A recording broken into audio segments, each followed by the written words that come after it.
Hello students, welcome back.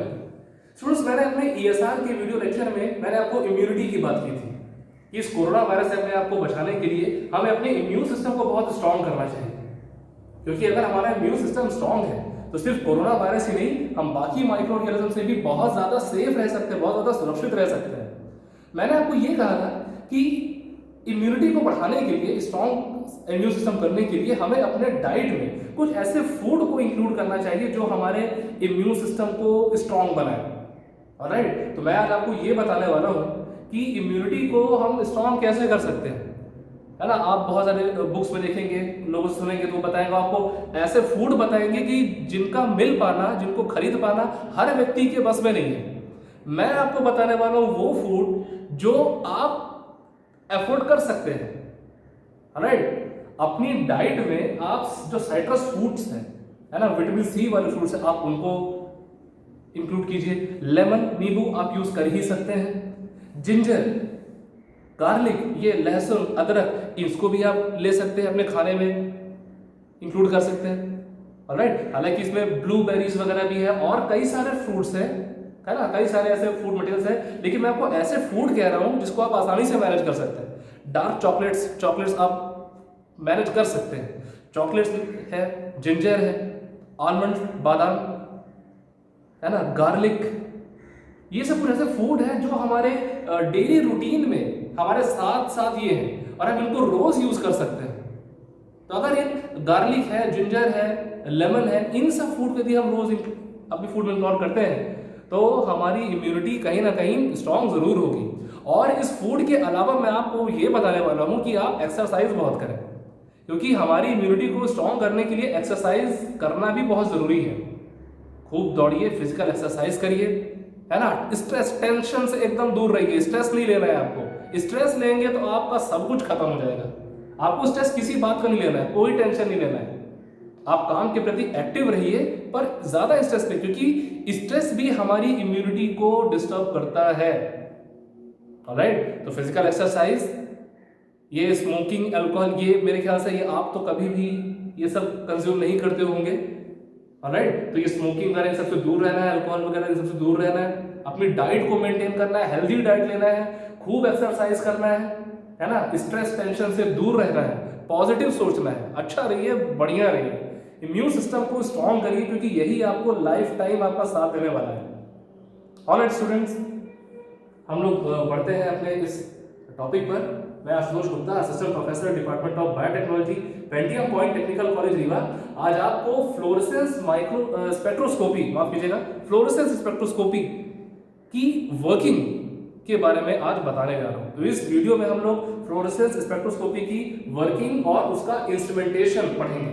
Part first में हमने आपको बताया था, कुछ हमने एनर्जी लेवल्स के बारे में बताया था, है ना, हमने कुछ ग्राउंड स्टेट, एक्साइटेड स्टेट्स के बारे में बताया था, हमने कुछ सिंगलेट स्टेट, ट्रिपलेट स्टेट के बारे में बताया था, फ्लोरेसेंस, फॉस्फोरेसेंस क्या है, हमने इनके बारे में बताया था कि यदि इलेक्ट्रॉन्स अपने आप को स्टेबल करने के लिए हायर एक्साइटेड स्टेट से ग्राउंड स्टेट में आ रहा है तो वो कुछ रेडिएशंस को एमिट करता है। तो अगर इंस्टेंट एमिशन हो रहा है तो वो फिनोमेना क्या हो जाती है हमारी फ्लोरेसेंस की, और अगर वो डिलेड एमिशन हो रहा है तो क्या रहती है हमारी फॉस्फोरेसेंस की।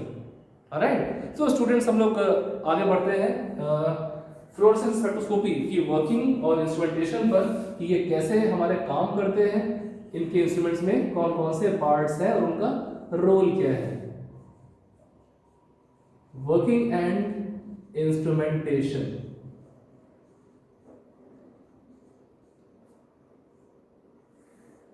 ऑलराइट स्टूडेंट्स, सो हम लोग यहां पर अगेन यूज कर रहे हैं एक सोर्स ऑफ रेडिएशन, एक ऐसा सोर्स ऑफ रेडिएशन जहां से हमको लाइट मिलने वाली है। तो हम लोग यहां पर मर्करी वेपर लैंप का यूज कर सकते हैं। इसके अलावा और भी कई सारे लैंप हैं, वो भी यूज करें, क्योंकि हमको बेसिकली यहां पर एक रेडिएशन चाहिए। ऑलराइट, सो हम लोगों ने यहां से एक लाइट को पास की।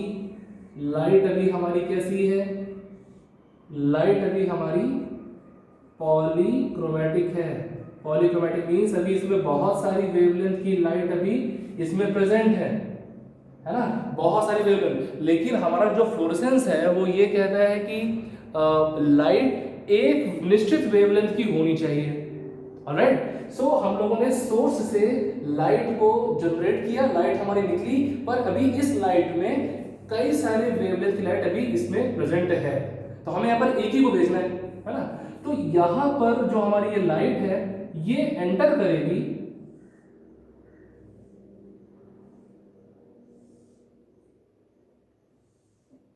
हमारे एक खास किस्म के फिल्टर से। इसको हम फिल्टर कह लें या मोनोक्रोमेटर कह लें, हालांकि इस टेक्निक शब्द में मोनोक्रोमेटर नाम लेना और बेहतर होगा, फिल्टर मैंने आपको समझाने के लिए बताया है। तो यहां पर हमने मोनोक्रोमेटर यूज किया है, ये हमारा फर्स्ट मोनोक्रोमेटर होगा, पहला मोनोक्रोमेटर। राइट, सो लाइट हमारे सोर्स से निकली, फिल्टर जो हमारी पहला मोनोक्रोमेटर है उससे टकराई, मतलब उससे गुजरी, गुजरने के बाद हमारी एक वेवलेंथ की लाइट आगे की ओर निकली, एक वेवलेंथ की मोनोक्रोमेटिक। अब जो हमारी लाइट है वो कैसी है, मोनोक्रोमेटिक है।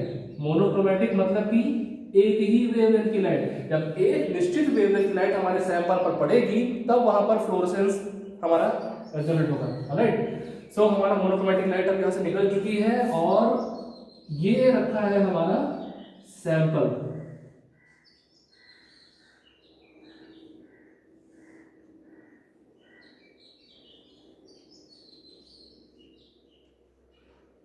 ये है हमारा सैंपल, इसके अंदर हमारे सैंपल रखे हुए हैं। वो सैंपल मैंने आपको पहले ही बताया कि फ्लोरेसेंस स्पेक्ट्रोस्कोपी में हम उन सैंपल्स की स्टडी कर पाते हैं जिनमें फ्लोरोफोर प्रेजेंट होता है, मींस ऐसे ग्रुप्स जिनमें फ्लोरेसेंस फॉस्फोरेसेंस की प्रॉपर्टी होती है। ये मैंने आपको इसके फर्स्ट पार्ट में मैंने आपको बताया था। यहां पर सबसे खास बात यह है कि हमारे सैंपल पर इंसिडेंट होने वाली ये जो लाइट है, ये लाइट से ठीक 90 डिग्री पर, है ना, एक 90 डिग्री पर हमारा एक दूसरा फिल्टर लगा हुआ है। दूसरा फिल्टर या उसको मोनोक्रोमेटर, सेकंड मोनोक्रोमेटर कहेंगे। ये हमारा सेकंड फिल्टर या सेकंड मोनोक्रोमेटर है। ऑलराइट, और इस मोनोक्रोमेटर से पास होने के बाद ये लगा हुआ हमारा,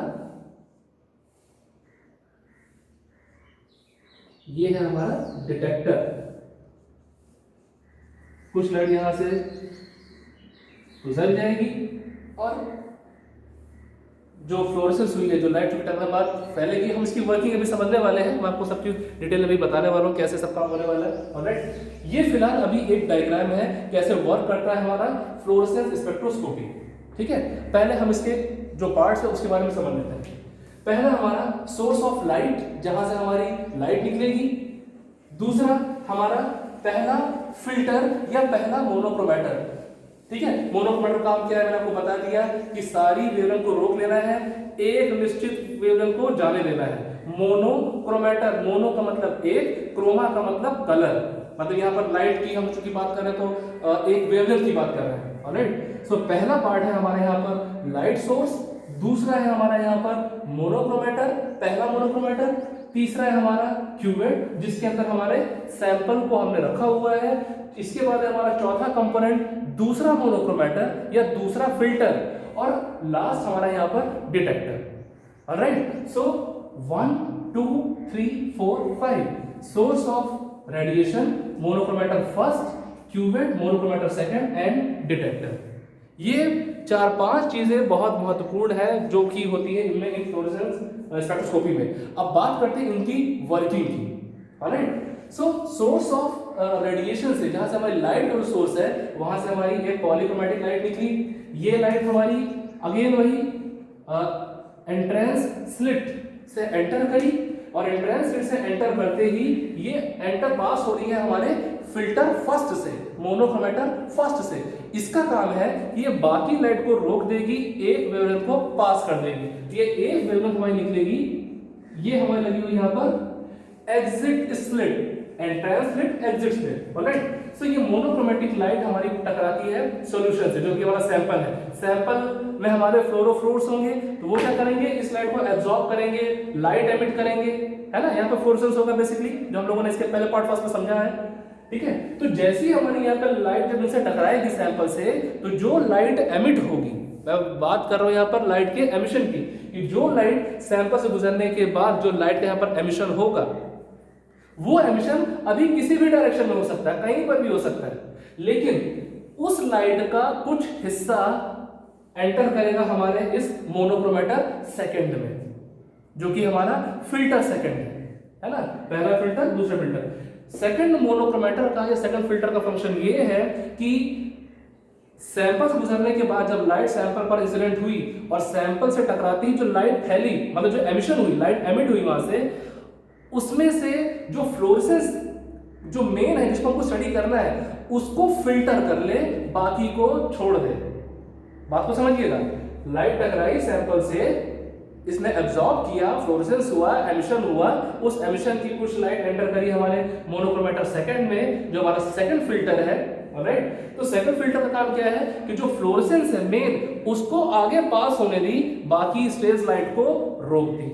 ऑलराइट, और वो जो फ्लोरेसेंस है, जो लाइट है, वो हमारी फाइनली डिटेक्टर तक पहुंचती है। डिटेक्टर डिटेक्ट करता है, निश्चित सी बात है कि यहाँ पर वेवलेंथ कम होगी और यहाँ से निकलने वाली जो लाइट है उसकी वेवलेंथ ज्यादा होगी, क्योंकि यही फ्लोरेसेंस है कि फ्लोरेसेंस में एक वेवलेंथ लाइट एब्जॉर्ब होती है और उससे हायर वेवलेंथ निकलती है। ऑलराइट, सो ये पूरी वर्किंग है इस फ्लोरेसेंस स्पेक्ट्रोस्कोपी की। सो स्टूडेंट्स, आई होप कि आपको फ्लोरेसेंस स्पेक्ट्रोस्कोपी समझ में आया होगा। इन केस अगर आपको कोई भी डाउट होता है, कोई सजेशन होता है, कोई पॉइंट्स समझ में नहीं आया, या अगर आपको कहीं पर गड़बड़ी लगती है तो आप मुझसे प्लीज बताइए, ताकि हम भी उसको सुधार कर सकें और आपके लिए और भी नए वीडियोस बना सकें। सो स्टूडेंट, इसके बाद हमारा अगला वीडियो होगा हमारे रमन स्पेक्ट्रोस्कोपी और इंफ्रारेड IR स्पेक्ट्रोस्कोपी पर। Thank you so much.